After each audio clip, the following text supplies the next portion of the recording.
Hello friends, welcome to my channel. இன்றைக்கி நம்ம வீடியோவில் சப்பாத்தி பூரி சாதத்துக்கு ஒரு அருமையான சைட் டிஷ் ரெசிபி பார்க்கலாங்க. இது சாம்பார் சாதம், தயிர் சாதம், ரச சாதம் மட்டும் இல்லைங்க, எல்லா வகையான வெரைட்டி ரைஸ் கூட சாப்பிட்றதுக்கும் அருமையாக இருக்கும். அதே மாதிரி பார்த்திங்கன்னா சப்பாத்தி பூரி கூட மட்டும் இல்லாமல் தோசைக்கு நடுவில் ஸ்டஃப் பண்ணி சாப்பிட்டாலும் அவ்வளோ அட்டகாசமாக இருக்கும். வாங்க இப்போ இந்த சுவையான உருளைக்கிழங்கு பொடிமா செய்கிறது எப்படின்னு பார்க்கலாம்.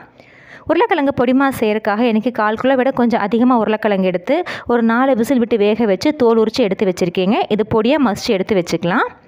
அடுத்து தான் ஸ்டவ்வில் ஒரு பேன் வச்சுருக்கேன். பேன் நல்லா சூடானதுக்கப்புறமா அதில் ஒரு 2 ஸ்பூன்லேருந்து 3 ஸ்பூன் அளவுக்கு எண்ணெய் சேர்த்துக்கலாங்க.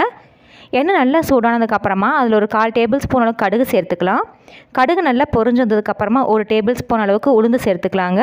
அது கூடவே ஒரு 1/4 டேபிள் ஸ்பூன் அளவுக்கு சீரகம் சேர்த்துருக்குறேன்.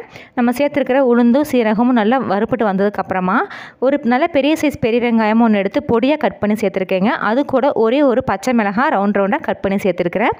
இந்த வெங்காயம் நல்லா கண்ணாடி பதத்துக்கு வதங்கி வரணுங்க. அந்த அளவுக்கு நல்லா வதக்கி எடுத்துக்கலாம். இந்த உருளைக்கிழங்கு பொடி மாஸ்க்கு வெங்காயம் நல்லா பொடியாக கட் பண்ணி சேருங்க, அப்போ தான் சுவையாக இருக்கும். வெங்காயம் வறுப்பட்டுருக்க டைமில் நம்ம இந்த பொடி மாஸ்க்கு தேவையான மசாலா அரைச்சி எடுத்துக்கலாம். அதுக்கு ஒரு மிக்சர் ஜாரில் 2 சில் அளவுக்கு தேங்காய் எடுத்து பீசஸாக கட் பண்ணி சேர்த்துக்கலாங்க. அதே மாதிரி மீடியம் சைஸ் இஞ்சி துண்டு ஒன்று சேர்த்துருக்குறேன். ஒரு 5லேருந்து 6 பல்லு பூண்டு தோல் நீக்கி இல்லை தோலோட அப்படியே சேர்த்துக்கலாம். கூடவே மீடியம் சைஸ் பட்டையாக 2 பட்டை சேர்த்துட்டு ஒரு ஸ்பூன் அளவுக்கு வேர்க்கடலை சேர்த்துக்கலாங்க. பச்சை வேர்க்கடலை, வறுத்த வேர்க்கடலை நீங்கள் எது வேணால் சேர்த்துக்கலாம். சேர்த்துட்டு 1/2 டேபிள் ஸ்பூன் அளவுக்கு சோம்பு இதெல்லாத்தையும் சேர்த்ததுக்கப்புறமா தண்ணி எதுவும் சேர்க்காமல் பல்ஸ் மோடில் கொரகொரப்பாக அரைச்சி எடுக்கணும். நம்ம அந்த வேர்க்கடலை தேங்காயில் கொரகொரன்னு இருக்கணும். ரொம்ப ஃபைன் பேஸ்ட்டாக இல்லாமல் இந்த காமிச்சிருக்க மாதிரி கொரகொரன்னு அரைச்சி எடுத்துக்கோங்க. இப்போ பாருங்கள், வெங்காயம் நல்லா வதங்கி வந்துருச்சு. இந்த மாதிரி கண்ணாடி பதத்துக்கு வதங்கி எடுத்ததுக்கப்புறமா இது கூட நம்ம அரைச்சி வச்சுருந்த தேங்காய் விழுது அப்படியே சேர்த்துக்கலாங்க. தண்ணி எதுவும் சேர்க்கக்கூடாது. நம்ம அரைச்சி வச்சுருந்த அந்த தேங்காய் விழுது மட்டும் சேருங்க. சேர்த்துட்டு ஃப்ளேம் நல்லா லோவில் வச்சு நல்லா பிரட்டி எடுத்துக்கலாங்க. தேவைப்பட்ட ஒரு 2 ஸ்பூன் அளவுக்கு எண்ணெய் சேர்த்துக்கலாம். ஏன்னா நல்லா அடிப்பிடிக்கும். நம்ம வேர்க்கடலை சேர்த்துருக்கறனால நல்லா வறுப்பட்டு வர வர உங்களுக்கு அடிப்பிடிக்கும். அதனால் ஃப்ளேம் நல்லா லோவில் வச்சுட்டே வறுத்து எடுத்துக்கோங்க. அதே மாதிரி ரொம்ப அடிப்பிடிச்சா கொஞ்சம் எண்ணெய் சேர்த்துக்கலாம். சேர்த்துட்டு இதோட பச்சை வாசனை பொருளுக்கு வறுக்கணும். வறுக்கும் போதே காரத்துக்கு தேவையாக 1/2 ஸ்பூன் அளவுக்கு மிளகாய்த்தூள் இல்லை சாம்பார் மிளகாய்த்தூள் எது வேணால் சேர்த்துக்கலாம். சேர்த்துட்டு 2 பிஞ்ச் அளவுக்கு மஞ்சள் தூளும் ஒரு 1/2 டேபிள் ஸ்பூன் அளவுக்கு உப்பும் சேர்த்துருக்குறேங்க. சேர்த்து நம்ம சேர்த்துனா மஞ்சள் தூள் மிளகாயத்தோட பச்சை வாசனை பொருளுக்கு நல்லா வதக்கி எடுத்துக்கலாம். ஒரு 2 நிமிஷம் நல்லா வறுப்பட்டு வரட்டும்.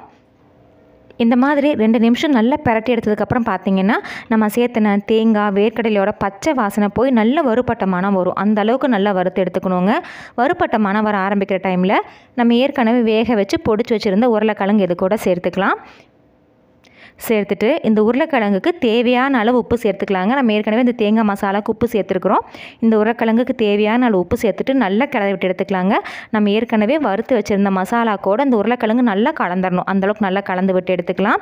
தேவைப்பட்டால் 2 ஸ்பூன் அளவுக்கு எண்ணெய் சேர்த்துக்கோங்க. இல்லைன்னா நல்லா லோ ஃப்ளேமில் வச்சு நல்லா கைவிடாமல் கிளறி எடுத்துக்கலாம்.